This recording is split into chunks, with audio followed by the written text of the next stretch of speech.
नमस्कार, मी गौरी सूर्यवंशी. एस मराठीमध्ये आपलं स्वागत. वळूया आजच्या बातमीकडे.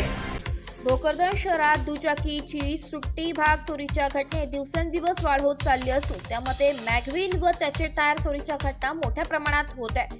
तसेच जालना रोड व सिल्लोड रोडवर जुन्या दुचाकीचे सुट्टे भाग विक्रीचा जो गरगधंदा राजरोसपणे खुलेआम सुरू आहे याकडे लक्ष कधी लागणार, एक ना अनेक प्रश्न सर्वांना सामान्य नागरिकांना आहे. जाफराबाद रोडवर व भोकरदन शहरात इतर ठिकाणी महिन्याच्या कालावधीतील दुचाकी चोरी व दुचाकीचे स्पेअर पार्ट चोरीचा घटना 7 ते 8 झाल्या असून पोलीस प्रशासन तपास सीसीटीव्ही पर्यंतच येऊन थांबत आहे. यामुळे टू व्हीलर स्पेअर पार्ट चोरी जोमात व पोलीस प्रशासन कोमात अशी म्हणण्याची वेळ सर्वसामान्य नागरिकांवर आली आहे. शहरातील वाढत्या चोऱ्या, हाणामारीसह इतर गुन्हेगारी कृत्यांना आळा बसवण्यासाठी शहरातील कायदा व सुव्यवस्था अबाधित ठेवण्यासाठी सीसीटीव्ही कॅमेरे बसवणे गरजेचे असून भोकरदन शहर इन कॅमेरा कधी होणार याकडे सर्वसामान्यांचे लक्ष लागून राहिलेले आहे.